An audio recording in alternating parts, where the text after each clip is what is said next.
O seguinte vídeo irá descrever uma resenha sobre o artigo Os Princípios Fundamentais ao longo da História da Física, escrito por José Plínio Batista. A resenha é elaborada pela aluna Gisele Cardoso Lima, da Universidade Estadual do Ceará, curso Licenciatura em Física.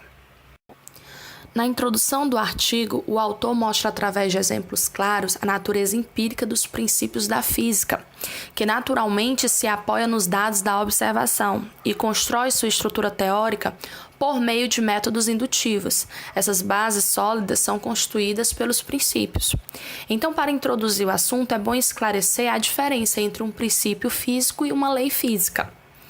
As leis geralmente são usadas, muitas vezes, como sinônimo de princípio. Contudo, uma lei é mais geral, uma característica que lhe confere maior confiabilidade do que um princípio. A lei é cumulativa, obtida através de raciocínio dedutivo, diferente do princípio, que é essencialmente proveniente de um raciocínio indutivo, pois produz conclusões acerca de entidades não analisadas. Por vezes, aplica essa designação a um conjunto de relações que descreve o funcionamento da natureza, como, por exemplo, a conservação da energia ou a conservação da massa. Vamos ser um pouco mais abrangente. No próprio artigo, o autor descreve uma sentença que é fornecida por Einstein. A velocidade da luz é uma constante universal.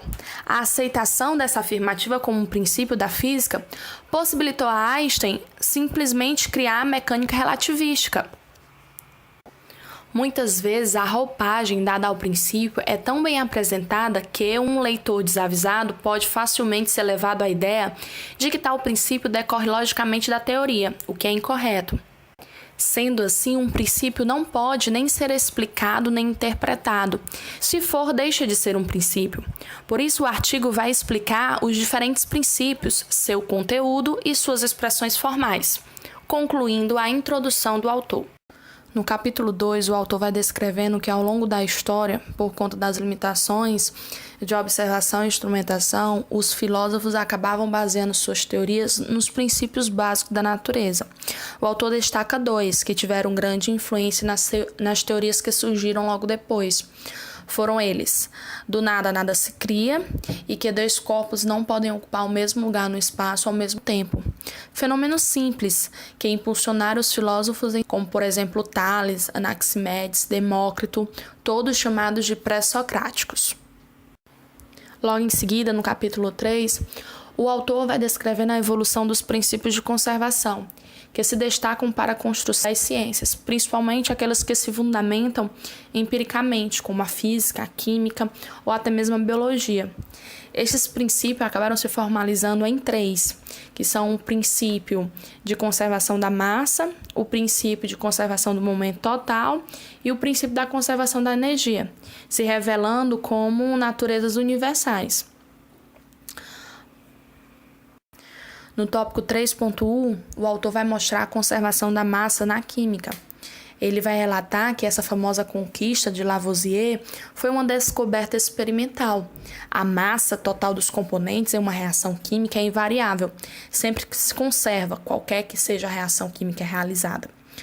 Logo em seguida, historicamente, esse princípio vai se tornar a lei, A lei que nós conhecemos como conservação da matéria. No tópico 3.2, conservação do momento linear, o autor vai descrevendo as descobertas feitas por René Descartes, como ele influenciou a mecânica e, simultaneamente, o princípio da conservação do momento linear e da quantidade de movimento, em dois tópicos importantes. O primeiro, Deus não criou o universo de extensão infinita, lhe conferiu também um movimento. A quantidade de movimento total criada ela é imutável, não podendo aumentar nem diminuir. Porém, localmente o movimento de um corpo pode ser alterado pela troca com o outro e enquanto um deles perde movimento, o outro ganha a mesma quantidade. O segundo seria que cada corpo permanece em seu estado de movimento retilíneo, que é uma forma geométrica mais simples criada por Deus ao dar partida ao movimento geral, permanecendo nesse estado até que o corpo seja afetado por uma força externa. O segundo tópico acaba descrevendo o conceito de inércia, através de um sistema isolado. E o primeiro tópico é a quantidade do movimento total. finalizando ele numa constante. No tópico 3.3, a lei da conservação, associada ao movimento de um sistema isolado de partículas, assume uma expressão particular, se o movimento for de rotação instantânea, em torno de um centro, que é chamado de conservação do momento angular. Verificando pelo autor que claramente essas expressões, a lei de conservação, tanto envolvendo o momento linear quanto o momento angular, podem ser obtidas a partir da segunda lei do movimento da mecânica newtoniana, supondo que a soma das forças que atuam nessa partícula sejam nulas. Lembrando pelo autor que René Descartes deduziu esses princípios antes mesmo de Newton escrever suas leis da mecânica clássica, tornando assim um dos princípios básicos da física. Em seguida, no tópico 3.4, conservação das forças vivas, o que hoje nós conhecemos como energia, Huygens descobriu que o trabalho realizado pelo peso sobre um corpo em queda é igual à sua metade de força viva adquirida pelo mesmo ao longo da queda. Essa expressão mais tarde ficou famosa pelo Lord Kelvin, que descreveu a relação entre trabalho e energia, além de demonstrar a constância das energias internas de um sistema isolado, isso para corpos de pequenas massas. No tópico 3.5, o autor vai mostrar as publicações de Sadi Carnot, que tem como pesquisa o título Reflexões sobre a potência motriz do fogo, que logo mais vão ser conhecidas como equivalência térmica do trabalho ou equivalência mecânica do calor. O autor ainda vai descrevendo energia interna, trabalho e quantidade de calor na visão de Carnot e as expressões que deram origem à primeira lei da termodinâmica e os conceitos que precederam a segunda lei da termodinâmica. O autor vem mostrando no capítulo 4 que, a partir de 1905, com a introdução das modificações conceituais na física, através da teoria relativística, nós temos uma nova visão dos princípios de conservação, revelando uma significativa mudança profunda e destacando um papel fundamental na descrição dos fenômenos da natureza, principalmente dos princípios que a gente observa na natureza. A partir do tópico 4.1, o autor vai mostrando esses novos conceitos, principalmente em relação ao tempo, ao espaço, à massa, à energia, vão adquirir um novo significado, porque vão mudar as condições de princípio de conservação e as suas representações formais. Uma discussão sobre essa mudança significativa nos conceitos de conservação do momento linear, do momento angular, da própria conservação de massa e da conservação de energia. O autor vai descrever, vai relatar uma série de artifícios matemáticos para que essa mudança aconteça. Se houve uma mudança nas próprias grandezas, vai também haver uma mudança nos princípios e nas leis, como, por exemplo, na lei de conservação da massa de Lavoisier.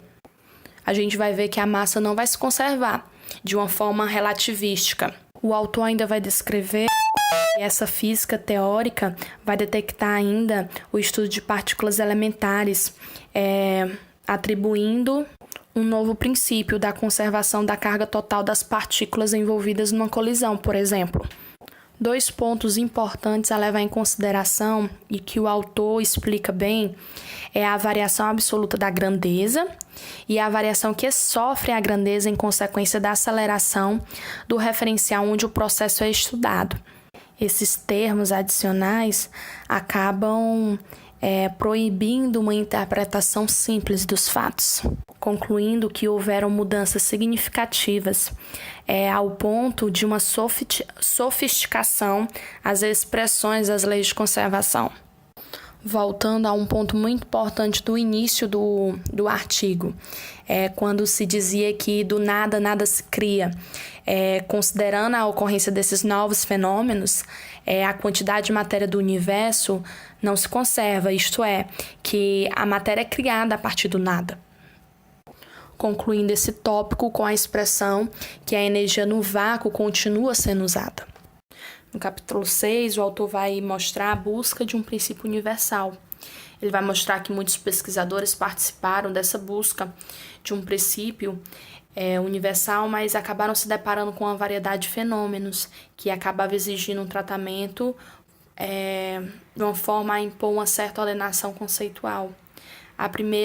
O primeiro princípio considerado como um princípio universal da natureza foi a própria conservação da energia.